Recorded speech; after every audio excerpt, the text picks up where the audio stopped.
नमस्ते and thank you for joining me. अपना अपना म्यूट कर लीजिए। वैसे तो आज हम इंटरेक्टिव कर लेंगे अभी थोड़ी देर में ही सारे अपने मीटिंग को। अपने अपने सपने सपने भी रेडी कर लीजिए जिसने बात करनी हो इसके बारे में। थोड़ा सा पहले उसका स्वरूप समझ लेते हैं स्वप्न का। मैं उस पर डिटेल पे आ जाऊंगा और फिर मैं स्वप्नों के साथ साथ नाइटमेयर्स के डिटेल पर भी और उनके कॉजेस पर भी आ जाऊंगा बिल्कुल टिपिकली, और उसके ऊपर सबके ऊपर मैं बात कर लूंगा आज। ठीक है, जो बच जाएगा उसको कल कर लेंगे अपने, लेकिन ये आज और कल अपने स्वप्न पे ही बात करेंगे। नेक्स्ट वीक मतलब अगले हफ्ते या तो मैं केन पे शुरू कर दूंगा, और अगर आप लोग चाहें, जैसा कि विपुल जी ने कहा था कि वो पंच महाभूत पे बात करना चाहते हैं, थोड़ा डीप है सब्जेक्ट, थोड़ा इन्वॉल्व सब्जेक्ट है।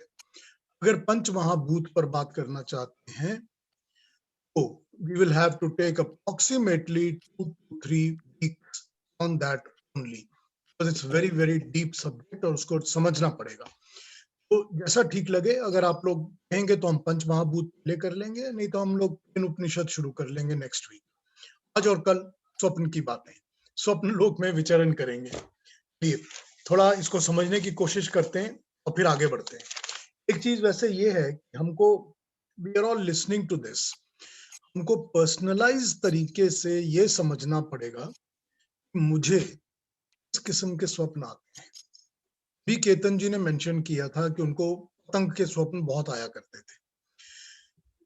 आयुर्वेद के अंदर इस चीज को इस तरह डिफाइन किया गया है कि जो लोगों में वात, आपको पता है ना कि वात और तीन बेसिक प्रकृतियां आयुर्वेद में एनालाइज की जाती हैं। इसको कैसे समझना है, इसमें कौन से गुण हैं, इसमें कौन सा खाना खाना है, नहीं खाना है, कौन से बीमारियां होती हैं, I can talk about them all if you want to. मैं सब पर बात कर सकता हूँ। और अपने शरीर में वात पित्त और कफ को किस तरह पहचानना है, एनालाइज करना है, वो भी मैं आपको सिखा सकता हूँ अगर आप चाहें।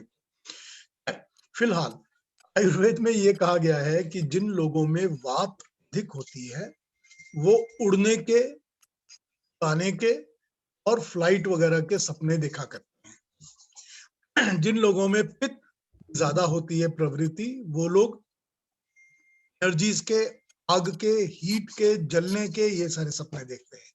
और जिन लोगों में कफ ज्यादा होती है वो नॉर्मली पानी के, जल के, तैरने के, डूबने के, इस किस्म के सपने देखते हैं। ये आयुर्वेद में कहा गया है। नितिन जी ने बात कही तो मुझको याद आया, तो मैंने रेफरेंस ले लिया है इसका। ये शरीर की अवस्थाएं जो होती हैं, शरीर की अवस्थाओं से इस किस्म के स्वप्न आया करते हैं। आप लोग आइडेंटिफाई करके देख सकते हैं कि किसको किस किस्म के स्वप्न आते हैं, नहीं आते हैं। स्वप्नों में एक बहुत जरूरी चीज समझनी हमें ये पड़ेगी कि स्वप्न का सारा कारोबार मन के साथ और शरीर के साथ ही है। ठीक है ना, ये तो एक्सेप्टेड है। सारा मन के साथ, माइंड के साथ और शरीर के साथ ही कारोबार है स्वप्न का। चलिए पहले इसके मनोवैज्ञानिक विश्लेषण को ले लेते हैं और फिर इसको समझने का प्रयास करेंगे। जो कार्य इंद्रियां हैं, सारी इंद्रियां जो काम करती हैं, उनमें पहले 5 ज्ञान इंद्रियां यानी कि सेंसरी ऑर्गन्स, उसके बाद उनके अनुभवों को और उनके एक्सपीरियंस को गैदर करके उन पर काम करती हैं कर्म इंद्रियां। ठीक है, कर्म इंद्रियां एक्शन करती हैं, एग्जीक्यूट करती हैं, ज्ञान इंद्रियां नॉलेज, एक्सपीरियंसेस को कर्म इंद्रियों को देती हैं और गैदर करती हैं। ठीक है ना, इनसे मिले हुए अनुभव, लोग इन सब दोनों 10 इंद्रियों से जो मिले होते हैं अनुभव, वो अनुभव मन और बुद्धि, मन और बुद्धि के द्वारा आत्मा को प्राप्त होते हैं। आत्मा उनको इकट्ठा करती है, आत्मा को गैदर होती हैं वो एक्सपीरियंसेस जो कि इंद्रियां उनको प्रोवाइड करती हैं। ये आत्मा जो है सारी चीजों को एक मेमोरी बैंक में, जिसको हम चित्त कहते हैं, उसमें जमा करके रख देता है। ठीक है ना, जब भी उसको जरूरत पड़ती है इन फ्यूचर कि भाई ये करना है या वो करना है, तो वो मेमोरी बैंक से विड्रॉ करके उसको स्पार्क की तरह निकाल कर और फिर यूज कर लेता है जब भी उसको जैसे काम करने की जरूरत पड़ती है। ऐसे समझते हैं, एक कंपनी है, एक ऑर्गेनाइजेशन कंपनी है, उस कंपनी में 5 तो सेल्स और सर्विस के एजेंट्स हैं और 5 एजेंट एडमिनिस्ट्रेशन के हैं। यानी कि 10 इधर और 10 इधर, 10 बाहर के और 10 अंदर ऑफिस के, और 5 और हैं, उन पर भी आता हूँ। लेकिन ये पांचों जो हैं, इन सब का काम होता है कि फीडबैक जो है शाम को आकर अपने बॉस को दे दिया जाए कि हमने अपना शाम को जो भी काम किया है वो हमने शाम को आके अपने बॉस को फीडबैक दे देना है। कभी कभी वो फीडबैक रिपोर्ट बॉस के टेबल पे लगा देते हैं, कभी कभी एक कॉमन ड्राइव के ऊपर सारा कुछ लोड कर दिया जाता है कंप्यूटर पे, जिसकी इच्छा हो, जिसका जब मन हो उसको एक्सेस करके पढ़ सकता है क्या रिपोर्ट दी गई है।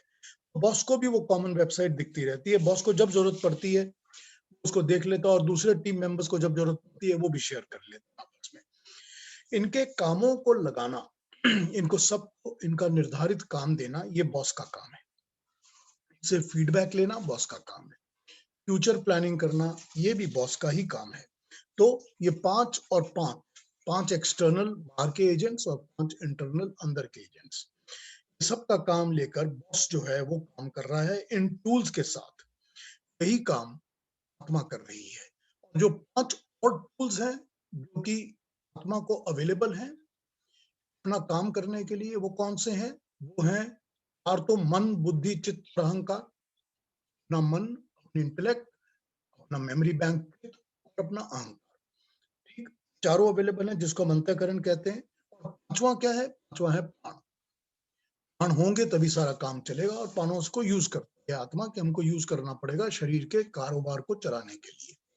सो इस तरह आप इसको समझ लीजिए कि 15 इंटरनल सोर्सेज या इंटरनल फैक्टर्स किसी भी एक कंपनी के, किसी भी एक शरीर के, किसी भी एक आत्मा के पास अवेलेबल है। उसके बाद एक्सटर्नल फैक्टर्स। एक्सटर्नल क्या है? एक्सटर्नल फैक्टर्स हैं बाहर के कस्टमर्स, बाहर की और चीजें जो कि प्रकृति है या कंट्री है या जो भी है जिसमें हम रहते हैं, और बाहर का एटमॉस्फेयर है, क्लाइमेट है, ये सब चीजें बाहर की हैं, वो सब एक्सटर्नल सोर्सेज हो जाते हैं। तो ये कंट्रोल अल्टीमेटली तो बॉस को मेंटेन करना पड़ता है। अगर बॉस कंट्रोल लूज कर देगा तो ये शरीर जो है वो भटकने लग जाएगा, कंपनी सारी की सारी बिखर जाती है।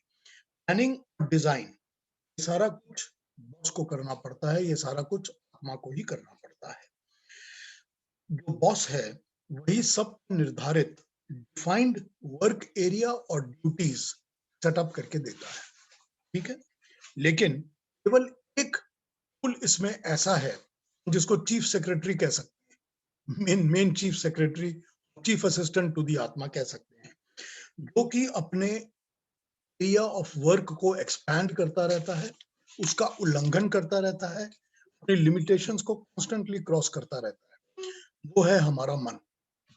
मन होता है वो अकेला होता है जो कि सब लिमिटेशंस को क्रॉस करता है, उल्लंघन करता है कॉन्स्टेंटली। कभी बॉस की सुनता है, कभी अपनी बॉस को सुनाना चाहता है। तो इसी तरह से ये अपना काम करता रहता है। हमारा स्टडी पॉइंट मन है। हमको मन को ही स्टडी करना है स्वप्नों को समझने के लिए, और शरीर को पढ़ना है आगे जाके, ताकि स्वप्न के रूप को शरीर के द्वारा भी समझ सके। ठीक है ना? यही हमको करना है। आत्मा को स्वप्न नहीं आते, स्वप्न सिर्फ शरीर को आते हैं। हमको यही समझना है। हृदय और मस्तिष्क, माइंड, हार्ट, ब्रेन, इनके जितने भी व्यवहार हैं उन सब में मन भागीदार है। सभी के अंदर मन का इंटरफियरेंस है। ज्ञान, कर्म, इच्छा, यत्न, सुख, राग, द्वेष, सभी गुणों का, घटनाओं का साक्षात्कार आत्मा को ये मन करवाता है। सभी कामों का साक्षात्कार जो आत्मा को होती है वो मन के द्वारा ही होती है, और आत्मा मन के थ्रू ही इंटरेक्ट करके बाकी सारे टूल्स के साथ काम करती है। चीफ सेक्रेटरी के थ्रू ही सारे ऑर्डर्स पास करती है। ठीक है ना? और अपने इच्छा के अनुरूप उसको काम में लेना, अपने डिसीजंस के साथ उसको इन्फ्लुएंस करना, यह आत्मा का काम है। मन को समझते हैं। पहले मन कैसे एनालाइज किया जाता है हमारे शास्त्रों के अंदर, उसको समझते हैं। ये बेसिकली यजुर्वेद के 34th अध्याय के ऊपर बेस्ड है। बेसिकली उसके जो 6 मंत्र हैं उस पर बेस्ड है। पहला समझते हैं मन के हमने जो भाग किए हैं, अलग अलग अलग अलग टाइप के जो मन हमने भाग किए हुए हैं। जैसे वेस्टर्न फिलोसफीज में अगर हम देखते हैं, जो वेस्टर्न फिलोसफीज हैं, वेस्टर्न फिलोसफीज में हम ये देखते हैं कि जो मन है उसको उन्होंने conscious, subconscious, unconscious, super conscious 4 level में डिवाइड कर दिया है। ठीक, कॉन्शियस वो है जो जागृत अवस्था में हमेशा काम करता रहता है, अवेकन अवस्था में। सबकॉन्शियस वो है जो कि काम करता है जागृत में भी और सोए में भी, और हमेशा माइन्यूटली पीछे से काम करता रहता है। अनकॉन्शियस वो माइंड है जो कि सिर्फ बेहोश या चेतन होकर काम करता है या हो जाता है। और सुपर कॉन्शियस कोई कोई लोग हैं जो उसको अचीव कर पाते हैं, उसको रीच कर पाते हैं। ये वेस्टर्न फिलोसफी है। ठीक? उसमें बहुत सारे और एनालिसिस भी हैं, भी फिर पर भी बात कर लेंगे, लेकिन फिलहाल यही वेस्टर्न बेसिक फिलोसफी है। हम अपनी फिलोसफी की बात करते हैं जो हमारे पास है। हम मन के 6 भाग, प्राइमरीली 6 पार्ट्स। छठे भाग के भी हम 3 और भाग करते हैं। हम यूँ बोल सकते हैं कि टोटल मिला के हमारे पास 5 और 3 8 भाग हैं मन के, जिसको हम समझते हैं, एनालाइज करते हैं, समझना शुरू करते हैं शॉर्टली, बहुत शॉर्ट वे में। पहला देव मन। देव मन वो मन है जो शरीर की दिव्य शक्तियों का अधिकारी होता है। 5 ज्ञान इंद्रियों पर इसका अधिकार होता है। दिव्य शक्तियां वो हैं जो कि हमको परमात्मा से दिव्यता में मिली हुई हैं। ज्ञान इंद्रियां पांचों, यानी कि चक्षु, साइट, श्रोत्र यानी कि सुनने की शक्ति, हियरिंग, टेस्ट रसना, त्वचा यानी कि फील, और गंध नासिकाओं में है। ये 5 हमको शक्तियां जो मिली हैं, इनका अधिकार, इनका नियंत्रण, इनका कार्य देव मन करता है। ये सिर्फ जागृत अवस्था में काम करता है, वेकन अवस्था में काम करता है, जागृत अवस्था, एक्टिव अवस्था में। दूसरा यक्षमन, पहला बताया देव मन, दूसरा यक्षमन। यक्षमन कर्म क्षेत्र का अधिकारी है, यानी कि ये कर्म इंद्रियों के साथ कर्म इंद्रियों का स्वामी है, उनको कंट्रोल करता है, नियंत्रण में रखता है, अधिकार रखता है, उनसे काम कराता है। इसके अंदर आते हैं जो 5, वो होते हैं वाक, पानी, पद, वायु और उपस्थ, यानी कि वाक स्पीच, हैंड्स यानी आर्म्स, लेग्स फीट, वायु मतलब मल विसर्जन जो कि वेस्ट एक्सट्रैक्शन करता है, एक्सक्रीशन करता है, और पांचवा जो उपस्थ यानी कि जनन और जन्म देने की इंद्री, और वाटर यानी कि जल निष्कासित करने की, बाहर निकालने की इंद्री। ये पांचों भी जागृत अवस्था में ही काम करते हैं, स्वप्न अवस्था में ये काम नहीं करते हैं, जागृत में ही काम करते हैं, और ये इनको कंट्रोल करने वाला होता है, उसको हम कहते हैं यक्षमन। तो देव मन, यक्षमन। तीसरा ज्ञान मन। ज्ञान मन हमारा सिस्टम कॉन्फ़िगरेशन है। ज्ञान मन मस्तिष्क के कार्य में बुद्धि के नियंत्रण को रख के और बुद्धि को अधिकार में रख के चलाता है। ज्ञान मन को दूसरे शब्दों में हम सिर्फ बुद्धि भी कह सकते हैं, लेकिन बुद्धि को भी चलाने और नियंत्रण और अधिकार करने का जो मास्टर है, मन है, वो उसको हम ज्ञान मन कहते हैं। ज्ञान मन एनालिसिस, आर्ग्यूमेंट्स, एक्सपीरियंसेस का निचोड़, जस्टिफिकेशन, डिसीजन, सब कुछ उसी मन में होता है। ये भी जागृत अवस्था में ही काम करता है, लेकिन ज्ञान मन के ऊपर अलग अलग 3 गुणों के इन्फ्लुएंसेस होते हैं। 3 गुण, सत्व, रजस और तमस, सात्विक, राजसिक, तामसिक गुणों के इन्फ्लुएंसेस ज्ञान मन के ऊपर हैं। ये हमारे सिस्टम कॉन्फ़िगरेशन को इफेक्ट करते हैं, बढ़ाते रहते हैं। चौथा मन, फोर्थ, उसको हम चेतस मन कहते हैं या चेतन मन कहते हैं। ये चित्त के ऊपर अधिकार, इसको शॉर्ट फॉर्म में चित्त कहा जा सकता है, मगर चित्त का जो बॉस या उसके ऊपर जो कंट्रोल चलाता है, अधिकार चलाता है, वो चेतस मन है। फोर्थ, ये चित्त का नियंत्रण करता है, ये संस्कार बनाता है, ये जमा किए हुए संस्कारों को तो कहाँ अवेलेबल करना है वो काम करता है, उसको कब उभारना है उसको अवेलेबल करता है, जन्म जन्मांतर के संस्कारों को, वासनाओं को जमा करके रखता है। ये केवल एक स्टोरेज बैंक है, डिसीजंस नहीं लेता। डिसीजन प्रज्ञान मन ले रहा था, ये डिसीजंस नहीं लेता। मोस्टली जागृत अवस्था में काम करता है, लेकिन पूरी तरह शट ऑफ भी नहीं होता, पूरी तरह से शट ऑफ कभी नहीं होता, मोस्टली जागृत अवस्था में काम करता है।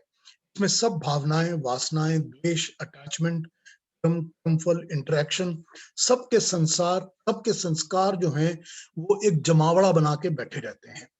यहाँ मेमोरी में एडिशन सब्सट्रैक्शंस होती रहती हैं।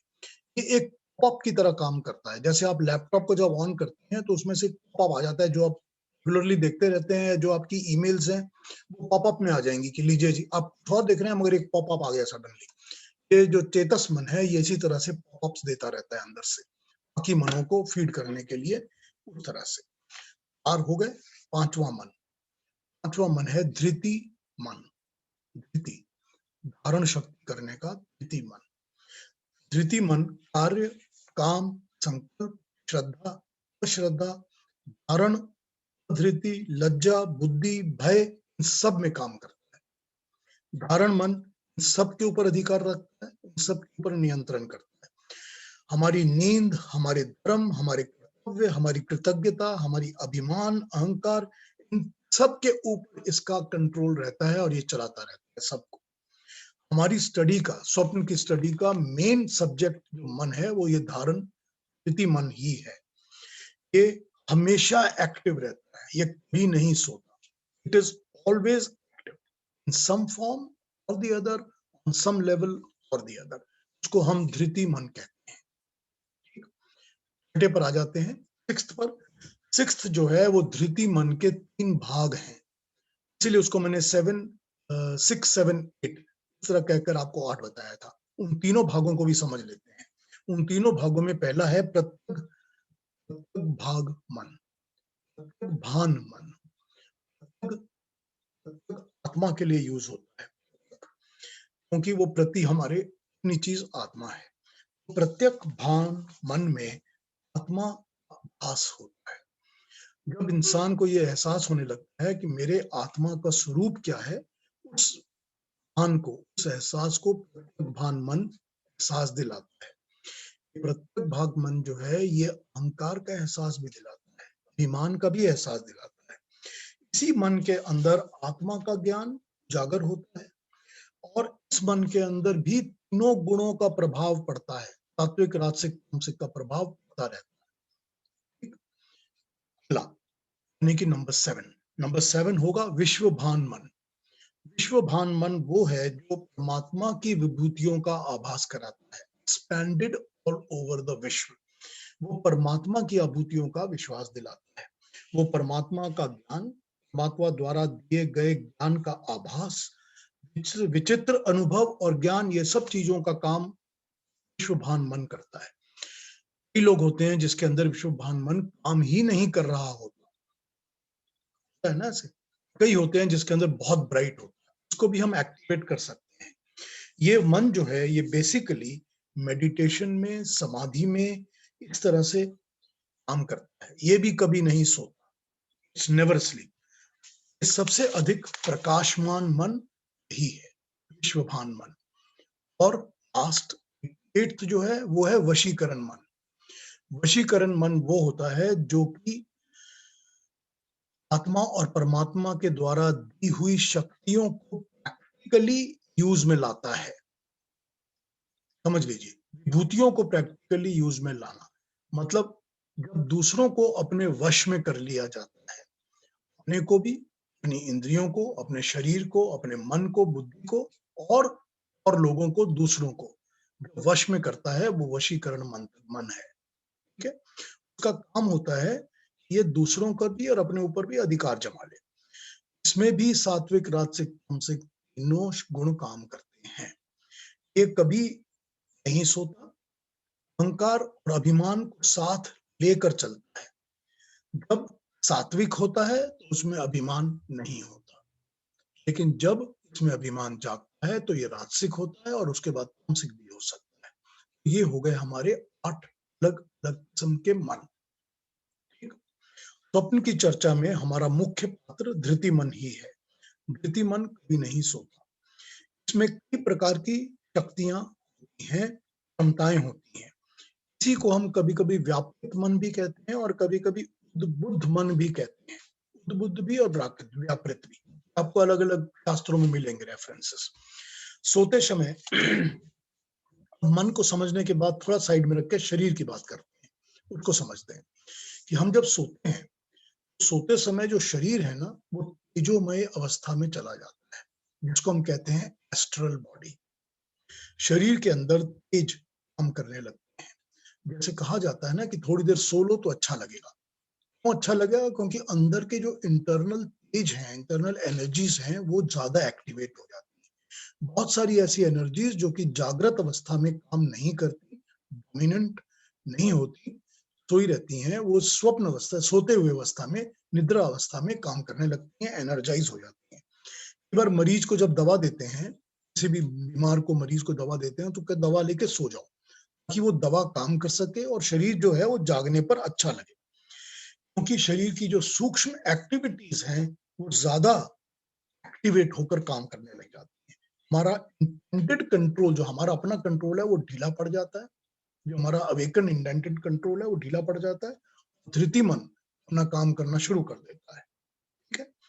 अब शरीर में जो चल रहा है ना, शरीर की अवस्थाओं को भी 1 मिनट के लिए समझ लेते हैं, फिर आगे बढ़ जाएंगे। जैसे मन समझाता है, ऐसे ही शरीर को समझ लेते हैं। शरीर के ऊपर योग दर्शन ने 5 कोश बताए हैं। ठीक है? 5 कोशिकाएं, शरीर की 5 कोशिकाएं बताई हैं। पहला कोश बताया गया है जो कि शरीर के अंदर काम करते हैं, लेयर्स, इनको लेयर्स कह सकते हैं आप। पहला बताया है अन्नमय कोश। अन्नमय कोश जो अन्न से बनता है, अन्न से चलता है, अन्न द्वारा ही सारा काम करता है। उसका मतलब है डाइजेशन, कंजम्पशन, और अन्न को जो विभाजित करता है अंदर जाके कि किसकी हड्डी बनेगी, कौन से का रक्त बनेगा, कौन से का प्लाज्मा बनेगा, ये सारे काम वो वही करता है। इसकी सीमा बस अन्न और अन्न रिलेटेड चीजों में ही है। दूसरा शरीर का कोश प्राणमय कोश। प्राणमय कोश उसी तरह प्राणों में काम करता है।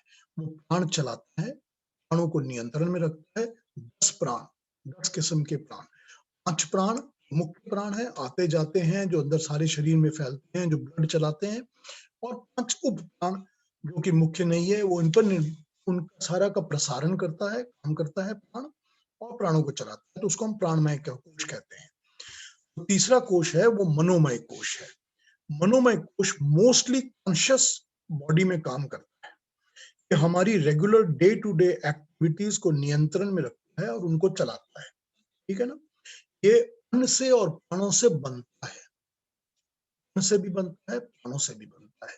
इसीलिए प्राणों द्वारा यानी प्राणायाम द्वारा इनको हम कंट्रोल करते हैं, इसको हम एक डायरेक्शन दे पाते हैं। उनके द्वारा भी दे पाते हैं कि इस किस्म का भोजन खाइए, इस किस्म का भोजन नहीं खाइए, उससे मनोमय कोश पर इफेक्ट पड़ता है। 3 कोश हुए। चौथा कोश विज्ञानमय कोश। विज्ञानमय कोश वो वाला है जो सारे एक्सपीरियंसेस और नॉलेज को छांट कर उसका निचोड़ कंसंट्रेटेड फॉर्म में बनाकर, उसका निचोड़ को कंसंट्रेटेड फॉर्म में बनाकर वो ultimate source and control of all hidden, latent, patent, जो भी एक्सपीरियंसेस हैं और जो भी नॉलेज है, उन सब को गैदर करके करके चलाता है। ये हमारा विज्ञानमय कोश है। ये भी शरीर से इफेक्टेड होता है। ये भी खाने से भी, प्राणों से भी, मन से भी, तीनों से ही इफेक्टेड होता है। पांचवा पांचवा कोश है जिसको हम कहते हैं आनंदमय कोश। आनंदमय कोश भी सबसे इफेक्ट तो होते ही है, लेकिन आनंदमय कोश तब एक्टिवेट होता है जब हम गहरी नींद में डीप स्लीप सोते हैं और हमको स्वप्न वगैरह कुछ भी डिस्टर्ब नहीं करता, तो हम आनंदमय कोश में चले जाते हैं। आनंदमय कोश, इसीलिए हम जब सो के उठते हैं तो कहते हैं बड़ी आनंद की नींद आई, बड़ी अच्छी नींद आई। वो आनंदमय कोश में हम, हमारा शरीर चला गया है। ये आनंदमय कोश को हम एक्टिवेट करते हैं जब हम मेडिटेशन में बैठते हैं। आनंदमय कोश का काम वो सुषुम्ना नाड़ी के साथ कनेक्ट किया जाता है। नाड़ियों की बात मैं फिर करूंगा।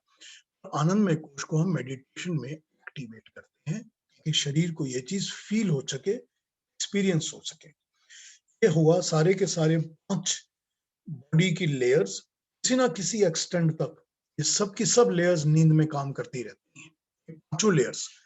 अन्नमय कोश का काम होता है फूड को डाइजेशन करना, वो करता रहता है, या उस फूड को डाइजेस्ट करके डाइसेक्ट करना या बनाना, कभी किसका किसका रक्त बनेगा, किसकी मांस बनेगी, ये बनाता रहता है, वो काम करता रहता है। प्राणमय कोश तो ऑब्वियसली चलता ही रहता है, क्योंकि प्राण तो चलते ही रहते हैं। प्राण जो है वो एक्सटर्नलाइज इंटरेक्शन से सॉफ्ट होकर इंटरनलाइज हो जाते हैं। प्राण जो है वो इंटरनलाइज होकर सबसे पहले जठर अग्नि को, फायर को इग्नाइट करते हैं, जिससे कि खाना हजम होना ज्यादा जोर से अच्छी तरह शुरू हो जाता है। बाकी काम भी करते रहते हैं कि क्या क्या करना है, कहाँ पर क्या करना है, कहाँ पर क्या नहीं करना है, वो सारा प्राणों का काम पूरी तरह चलता रहता है। वेस्ट को बनाना है, वेस्ट को कहाँ भेजना है, वेस्ट को कैसे कंट्रोल करना है, डिपॉजिट कहाँ करना है, क्या क्या करना है, ये सारा प्राण का काम, प्राणोमय का काम चलता रहता है। जो मनोमय कोश होता है वो डे टू डे कॉन्शियस से मूव करके इंटरनलाइज सब कॉन्शियस, अनकॉन्शियस माइंड आ जाता है।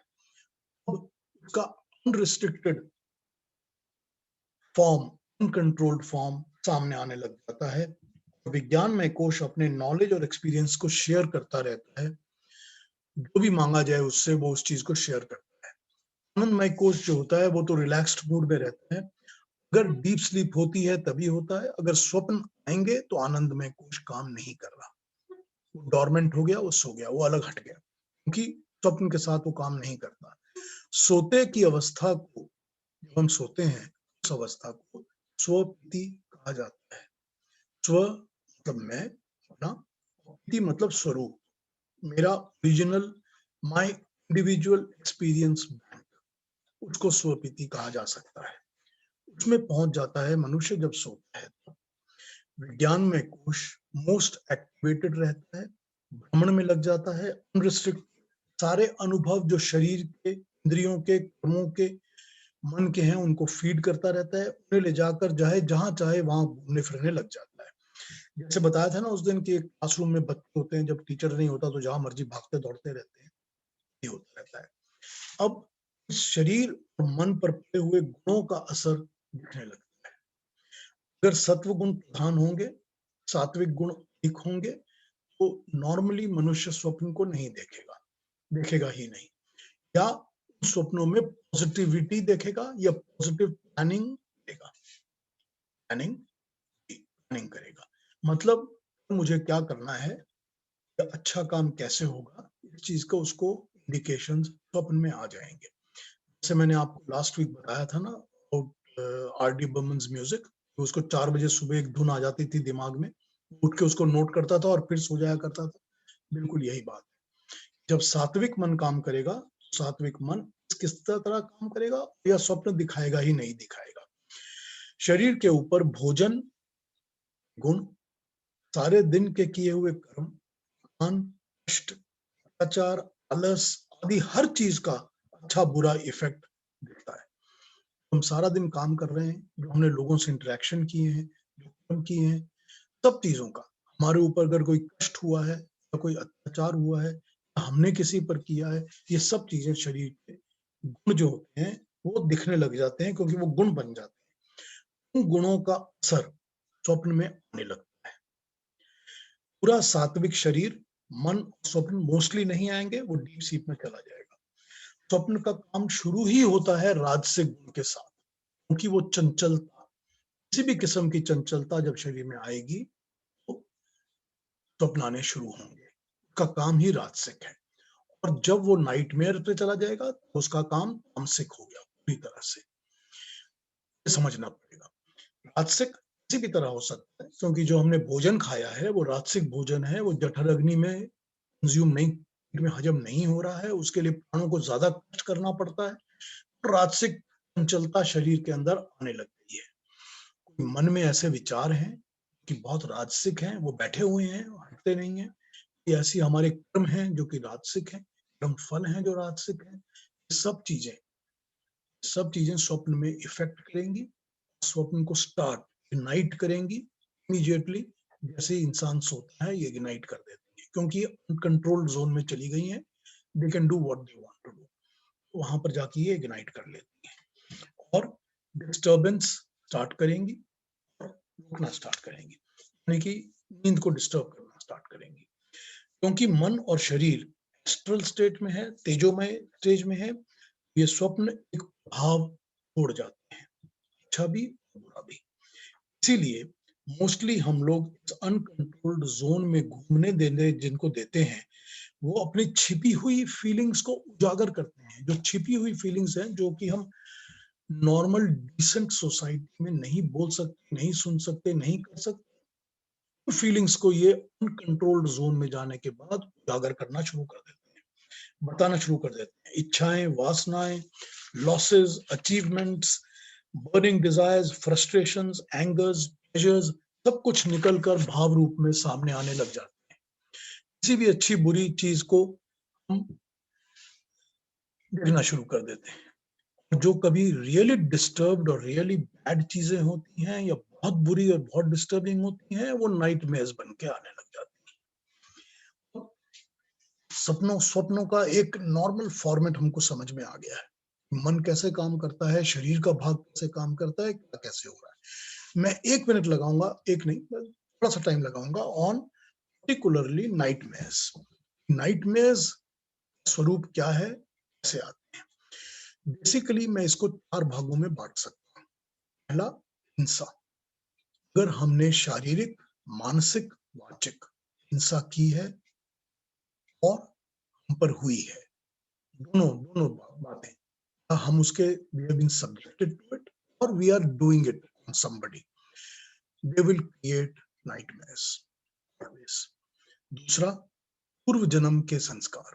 पहले जन्म के जितने आक्रोश थे, घटनाएं थी, पहले जन्म की हिंसाएं थी, पहले जन्म के संस्कार, वो हिंसा, वो भी नाइटमेयर के रूप में आते हैं और हमको करते हैं और हमको समझ में नहीं आता है कि मैं ये क्यों देख रहा हूं, मैंने ये कैसे देख लिया।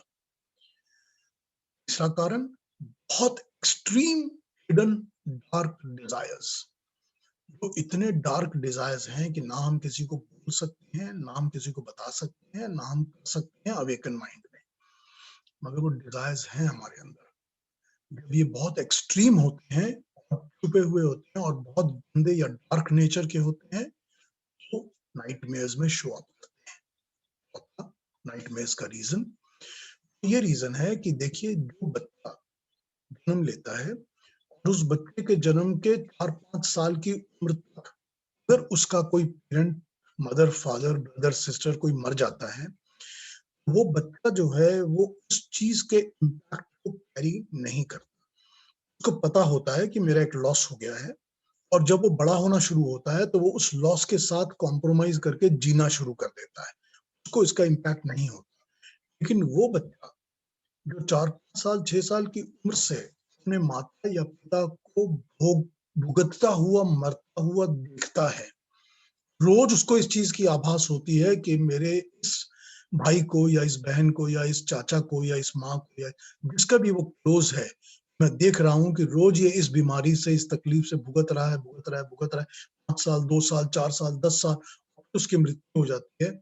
ये नाइटमेयर्स फॉर्म करता है, ये नाइटमेयर्स फॉर्म करता है।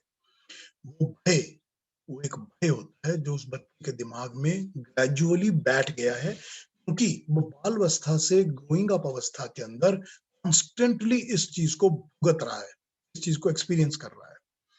हम उनके उपायों पे बात करते हैं, how to remove these nightmares, how to change your dreams, how to control your dreams, उस पे बात करते हैं। ठीक है, आ जाऊं उस पे। अगर जो अब तक समझाया समझ में आ गया, I hope everybody is clear about it.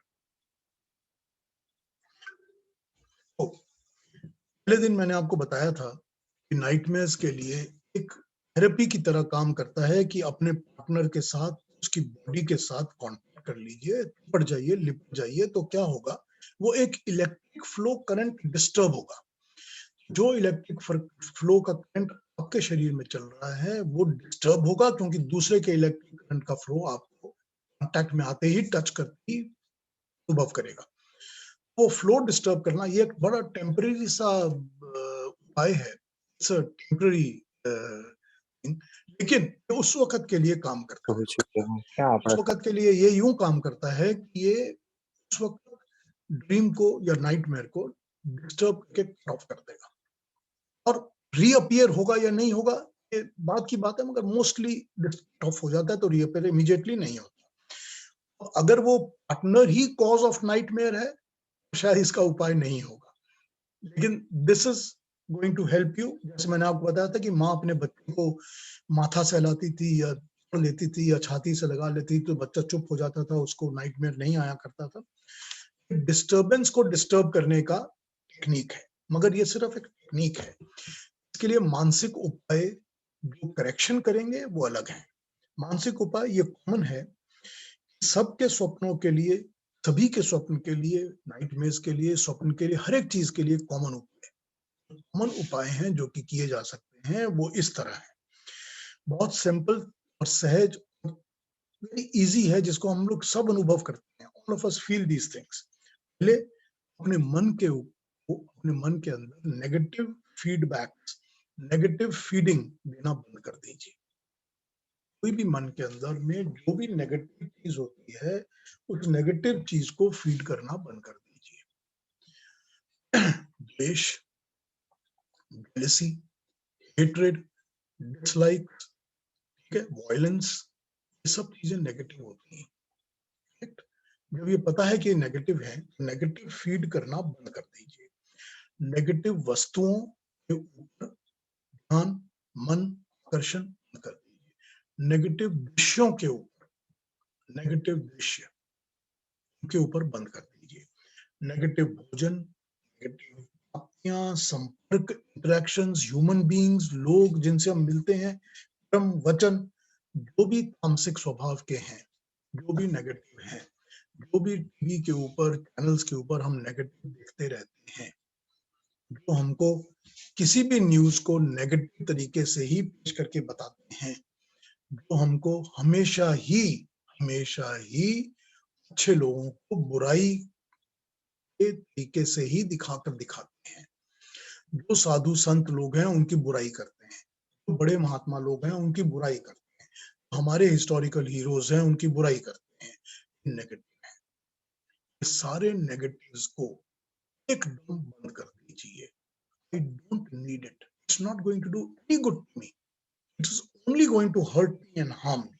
इनको बिल्कुल बंद कर दीजिए। थोड़ा कठिन है, थोड़ा सा कठिन है, क्योंकि हम डे टू डे एक्टिविटीज में इसको इन्वॉल्व करते रहते हैं। लेकिन अपने लिए सोचिए, मुझे इसका क्या लेना है? How is it going to help you in your life और इन फ्यूचर? अगर ये आप बहुत सेल्फिश होकर सोचिए इसको, बहुत सेल्फिश होकर, मैं दुनिया गई भाड़ में, मुझे अपना काम है, मुझे ना ये तकलीफ चाहिए, ना स्वप्न चाहिए, ना नाइटमेयर चाहिए, कुछ नहीं चाहिए, मुझे इन चीजों से नेगेटिव से बाहर निकलना है। उस तरह से सोचिए, उस तरह सोच के इसको इम्पैक्ट में लाइए, इसको अपने जीवन में उतारिए, ढालिए। दूसरा और भी मुश्किल इवन मोर डिफिकल्ट, वो है अभिमान पर कंट्रोल। सबसे ज्यादा मुश्किल काम होता है अपने ही अभिमान पर कंट्रोल करना, अपनी ईगो को कंट्रोल करना, समझना। हम समझते ही नहीं है कि हमारी ये ईगो है। वही जो प्रज्ञान मन में बताया था आपको, सिस्टम कॉन्फ़िगरेशन है। हमारा सिस्टम कॉन्फ़िगरेशन जो हमारी अपनी ईगो को देखने ही नहीं देता। हमको लगता है कि हम तो बस सबसे अच्छा काम हम ही कर रहे हैं। I need to be patted on my back all the time. इस चीज को बहुत मुश्किल है, इसको चेंज करना। मुश्किल ये है, सारी दुनिया तो मुझे अपने इस अभिमान के स्वरूप में ही पहचानती है। They know me that I am this, this and this. वो this and this जो मैं हूँ, वो है ही सारा मेरा अभिमान। मैं दिखाता हूँ लोगों को, मैं कितना अकलमंद हूँ, मैं ये हूँ, मैं वो हूँ, मैं इतना चतुर हूँ। सब चीजें मैं सारी दुनिया को दिखाता हूँ। मैं कितना खूबसूरत हूँ, मैं कितना हैंडसम हूँ, सब मैं दिखाता हूँ। ये सब अभिमान पर बेस्ड है। अब ये सब सारी जिंदगी इसके ऊपर बिताई है, तो इसको चेंज करना बहुत बहुत बहुत मुश्किल है, बहुत मुश्किल है। लेकिन इसको चेंज करना अल्टीमेटली हमको करना ही पड़ेगा, in case we want to proceed further in our lives. या हम अपने सपनों को, अपने नाइटमेयर्स को पीछे छोड़ना चाहते हैं, हटाना चाहते हैं, अभिमान को चैलेंज करना ही पड़ेगा। ये how do I challenge my own thing? मेरा डिसीजन, मेरी इच्छा, मेरा प्रयत्न, सब कुछ हमको करना ही पड़ेगा, और वो करना पड़ेगा that I do not justify my own self. इस तरह से आपको शुरू करना पड़ेगा। इसमें प्रॉब्लम ये होती है कि जो ऑडिट एनालिसिस की मैं बात किया करता हूँ, उस ऑडिट एनालिसिस में सबसे पहले लेवल जब हम कोशिश करते हैं ना, तो सारा कुछ आर्टिफिशियल होता है, सारा कुछ, सारा चीज का यही जवाब आएगा कि मुझको तो याद ही नहीं आ रहा मैंने कुछ गलत किया। गलत बोला हुआ भी याद नहीं आएगा, क्योंकि मैंने कभी बोला ही नहीं, मुझे तो याद नहीं कि मैंने बोला। आई एम ओके, मेरे अंदर कोई गलती नहीं है, मुझे कुछ नहीं टूटा। This is what the first few days और few months ऑडिट एनालिसिस का फीडबैक यही मिलेगा आपको। अगर आप इसके बियॉन्ड जाते रहेंगे और जाते रहेंगे, तो शुरू होगा कई दिनों के बाद, this is the defect I need to correct. This is where my ego is showing up all the time. I need to change it, control it, और खत्म करना पड़ेगा। मन, वचन, क्रिया, तीनों चीजें ऑडिट में आ जानी चाहिए। अगर हम सच्चा ऑडिट करेंगे तो काम बनेगा। आपको पता है बहुत सारे वेस्टर्न वर्ल्ड में भी और इंडिया में भी होता ही होगा, लोग इस चीज को तो वहां हम लोग बहुत जल्दी जल्दी कॉपी कर लेते हैं। बहुत सारी ऐसी थेरेपीज की क्लासेस हुआ करती हैं जिसमें कि लोगों को बिठाकर एक ग्रुप के अंदर बिठाकर अपनी अचीवमेंट्स, अपने फेलियर्स को पब्लिकली शेयर करने की बातें करते हैं। लोगों के सामने जो कि कनेक्टेड नहीं है आपके साथ, वो सारा एक ग्रुप है जो कि आप नहीं जानता, वही मिला है आपसे, एक ग्रुप के एक रूम में इकट्ठे हो गए हैं 10, 20, 15 लोग, और वो यही बात करते हैं कि चलिए एक एक आदमी खड़ा होकर अपनी अपनी अचीवमेंट की बात करे और इससे मैंने क्या सीखा या क्या नहीं सीखा इसके बारे में बोलिए। दूसरा बोलेगा, फिर तीसरा बोलेगा, और कॉमन के ऊपर क्वेश्चन वगैरह भी कर सकते हैं। बिल्कुल इसी तरह अपने फेलियर्स पे बात करिए।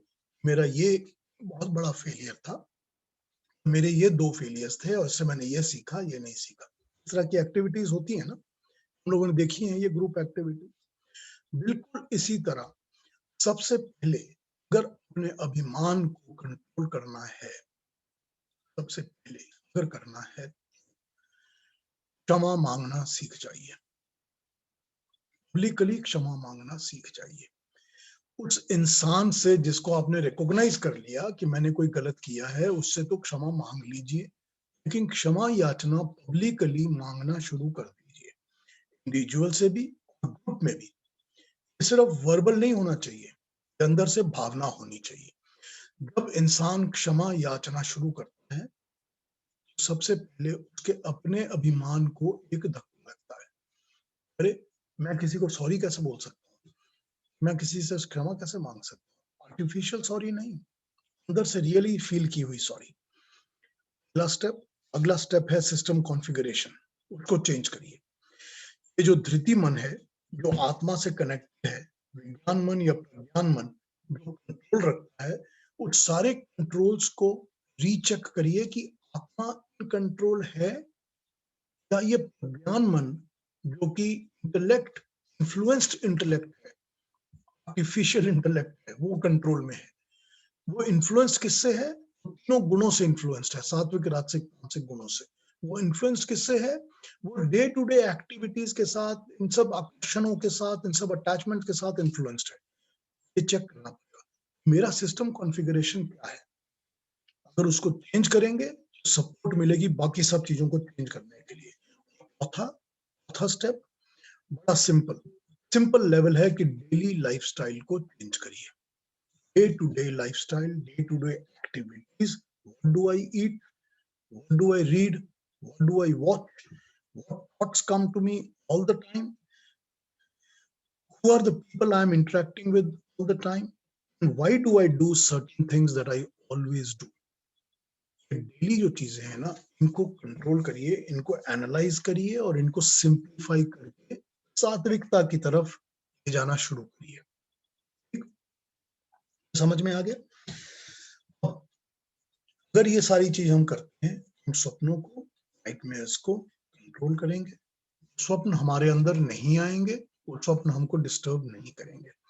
ये हमको समझ के करना पड़ेगा। अगर हम समझ के करेंगे तो हम स्वप्नों को कंट्रोल कर पाएंगे, और ये सिर्फ स्वप्न नहीं है, बाकी और बहुत सारी चीजों को कंट्रोल करेंगे। और साथ साथ, क्योंकि इवेंचुअली स्वप्न हमको वही आते हैं ना जो हमारे अंदर की वासनाएं हैं, छुपी हुई प्रवृत्तियां हैं, एटीट्यूड्स हैं, हमारे दिमाग के अंदर घूम रही जो किसी चीजें, वो सब स्वप्न में आती है। ऑब्वियसली जब हम स्वप्नों को कंट्रोल करेंगे तो ये भी सब चीजें एक साथ कंट्रोल होनी शुरू हो जाएंगी। ये यहाँ तक मैंने आज चीज को कवर किया है। तो मैं इस पर ये बात करूंगा, स्वप्नों को अपनी पॉजिटिव स्ट्रेंथ कैसे बनाना है। मैंने पिछले हफ्ते एक बात की थी ऑन दी थॉट को यूज करिए सीड की तरह, उस पर दोबारा बात करूंगा। और स्वप्नों को पॉजिटिव स्ट्रेंथ कैसे बनाना है इस पर भी आप बात करेंगे, ठीक है ना। आज जो अब तक बात की है थोड़ा सा टफ था समझने के लिए, लेकिन फिर भी कोई क्वेश्चन हो तो पूछ लीजिए, और अगर आप चाहेंगे तो मैं रिपीट कर दूंगा दोबारा, शॉर्ट फिर बता दूंगा, लेकिन आज कोई प्रश्न हो तो पूछ लीजिए क्वेश्चंस।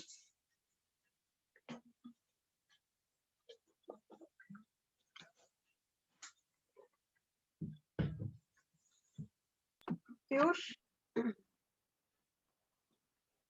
ये जो आपने वेस्टर्न वाली जो बताई है कि they only believe in those four conscious minds, does that also include all these factors that we have talked about? Yeah, of course, yes, they do. Of course they do. वो conscious मन वही है, conscious mind वही है जो हम प्रज्ञान मन कहते हैं, ठीक है ना। सब कॉन्शियस माइंड जो धृति मन हम कह रहे हैं जिसको, सुपर कॉन्शियस माइंड जो कि हम कह सकते हैं कि ये जो अलग अलग धृति मन के जो बाकी तीन हैं उसमें तीनों आ गए उसके अंदर, जो 7, 8 और 6, 7, 8 बताए थे वो आ जाएंगे उसके, प्रत्यक भान, विश्व भान वगैरह, वो उसको इंक्लूड करते हैं वो लोग भी। बट हम लोगों ने जैसे एनालाइज किया टुकड़े कर करके और ये समझा कर, एक्चुअली जो शिव संकल्प मस्तु के जो मंत्र हैं वो प्लेस भी कर देते हैं। जो धृति मन होता है, तो धृति मन अंग का जो तालु होता है, तालु के ऊपर और ब्रेन के एकदम नीचे वहां बैठता है, और ये एओर्टा नाड़ी के थ्रू हृदय के साथ काम करता है। जो हृदय के साथ भी काम करता है और ब्रेन के साथ भी काम करता है, ये धृति मन है। जो देव मन है वो मस्तिष्क के थोड़ा सा बैक पे जाके बैठा है, वहां पर काम करता है। जो यक्ष मन है वो और थोड़ा नीचे, ब्रेन के पीछे नीचे काम करता है। जो प्रज्ञान मन है वो एकदम ऊपर काम करता है। इस तरह से उन्होंने इसका एनालाइज भी किया हुआ है, कहां पर क्या मन बैठता है, कैसे काम करता है।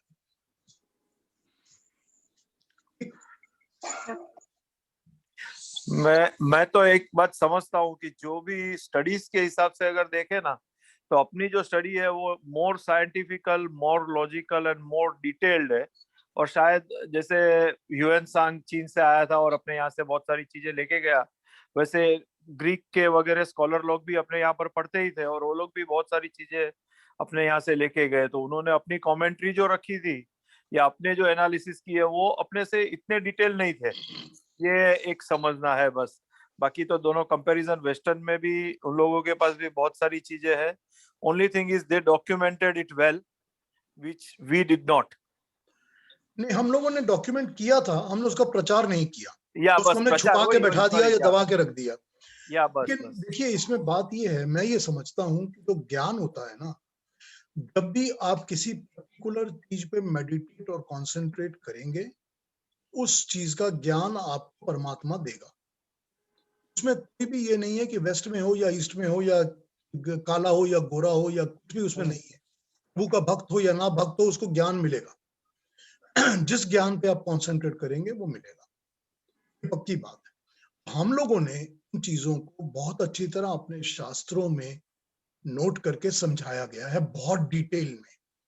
उतनी डिटेल में जाने के लिए इन लोगों को, वेस्टर्न वर्ल्ड को थोड़ा और टाइम लगेगा, या कुछ साल लगेंगे, या पता नहीं जाएंगे या नहीं जाएंगे।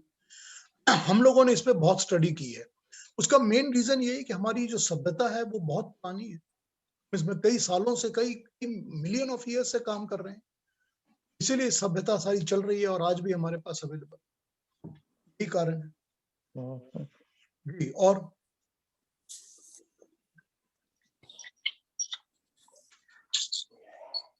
मुझे अपने एक ड्रीम के बारे में बात करनी है, पर वो मैं कल करूंगी पीयूष।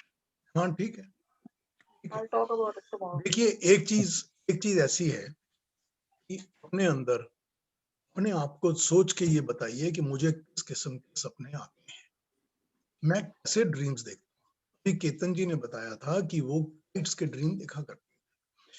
ये सोचिए कि मैं कैसे ड्रीम्स देखता हूँ और मैं क्यों ऐसे ड्रीम्स देखता हूँ। एनालिसिस जो है वो समझ आने लगेगा। जो मैंने आज बताया है आपको, उन चीजों पे उसको फिट करके देखिए। अगर आप ड्रीम्स को पकड़ देंगे ना कि ये वाला ड्रीम मुझे क्यों आता है, इस टाइप का क्यों आता है, उसको पकड़ कर के ऊपर मेडिटेट करिए, उसको सोचिए, उसको एनालाइज करिए। उससे होगा ये कि अपनी प्रवृत्तियां जो हमारे अंदर बैठी छिपी हुई वासनाएं हैं वो सामने आने लगेंगी, वो समझ आने लगेंगी। जब समझ में आएंगी तो हम उसको फिर निकाल के बाहर फेंक सकेंगे। मैं यूज करता हूँ, एक ऑलवेज यूज किया करता हूँ, catch the bull by the horns. You have to catch the bull by the horns. Problem को फेस करिए, उसको पकड़िए, जकड़िए और उठा के मार के बाहर निकालिए। That is the way to do it. ठीक है, तो ये कोई क्वेश्चन है? अभी टाइम है जी। फ्रॉड्स लॉ जो है, फ्रॉड्स वो जो क्या है? Sigmund Freud. हाँ, सिगमंड फ्रॉइड, हाँ, he talks about all this a lot. या वो तो साइकोलॉजी पे बात करते हैं, सिगमंड फ्रॉइड जो हैं। उनकी जो साइकोलॉजी है ना, उसमें प्रॉब्लम ये है कि उनकी सारी की सारी साइकोलॉजिकल बेसिस जो है ना, वो सेक्स पर ही बेस्ड है।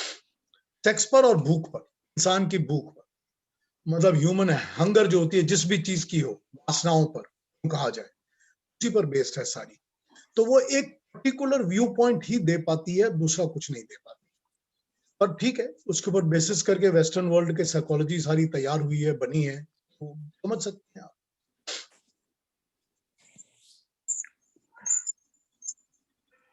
लेकिन अब क्या हो गया है ना, जो मैं I was listening to a few lectures in the last 3-4-5 years। जो साइंटिस्ट अब काम करते हैं अमेरिका में, वो साइंटिस्ट क्योंकि अब जीन्स के ऊपर और माइक्रोबायोम्स के ऊपर काम करते हैं, वो सिगमंड फ्रॉइड की साइकोलॉजी में से हट के अलग काम कर रहे हैं। क्योंकि वो ये कहते हैं कि जो जीन्स हैं उसके ऊपर उन चीजों का इफेक्ट नहीं पड़ता जो कि फ्रॉइड ने कहा था, या माइक्रोबायोम्स जो ह्यूमन के अंदर होते हैं, ह्यूमन बीइंग्स के अंदर, उनके ऊपर भी उसका असर नहीं पड़ता बिल्कुल भी, जो कि सिगमंड फ्रॉइड ने कहा है। तो वो अब थोड़ा डिफरेंट अप्रोच के साथ काम कर रहे हैं। वैसे एक अलग से बात है, इसके रिलेटेड नहीं है, लेकिन स्वप्न के ऊपर है ना, जैन लोगों में भी बहुत बड़ा स्वप्न दर्शन करके उन्होंने लिखा हुआ है। हाँ, सही बात है। लाइक बहुत बड़ा है उनका मेरे ख्याल से। और वो जो पर्यूषण होता है ना, उसमें भी उन लोग कुछ स्वप्न की बातें करते हैं, लाइक कि जो रानी को स्वप्न आया था कि इस तरीके का, तो वो like that is also very detailed है। मैंने जब छोटे थे तभी हम लोग जो बॉम्बे में रहते थे तो वहां पर जैन लोग बहुत थे।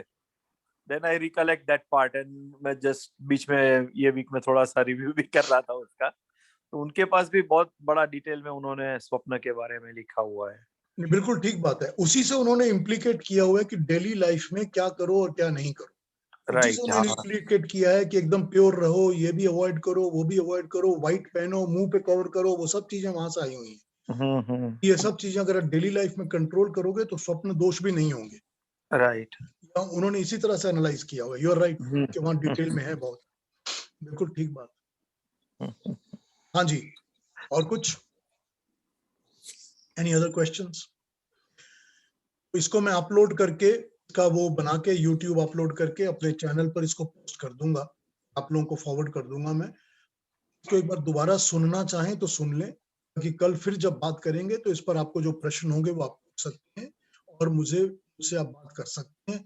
फिर से अगर आप चाहेंगे कि जो हमने 8 किस्म के अलग मन और 5 किस्म के कोश बताए हैं शरीर के, मन और शरीर के इंटरेक्शंस पर भी बात कर सकते हैं अगर आप चाहेंगे। कल मैं शुरू कर दूंगा फिर नेक्स्ट लेवल पर, how to make these into positive for yourself और सेल्फ्स। ऑलरेडी मैंने बता ही दिया है कि क्या करना चाहिए ताकि कंट्रोल हो, तो कंट्रोल करने से ही पॉजिटिव होंगे, पर फिर भी एक बार बात कर लेंगे। इंडिविजुअल अगर मनो किसी को स्वप्नों पर या नाइटमेयर्स पर डिस्कशन करनी हो, we welcome tomorrow, we will do it. इसको लेके स्टार्ट कर सकते हैं। ठीक है जी, ओके, आज फिर अब यहाँ तक ही रखें और बात करें। Right, Thank you. चलो, जय Shri Krishna. Thank you, everybody. Thank you very much. Thank you, for Guruji. joining, and we will meet tomorrow.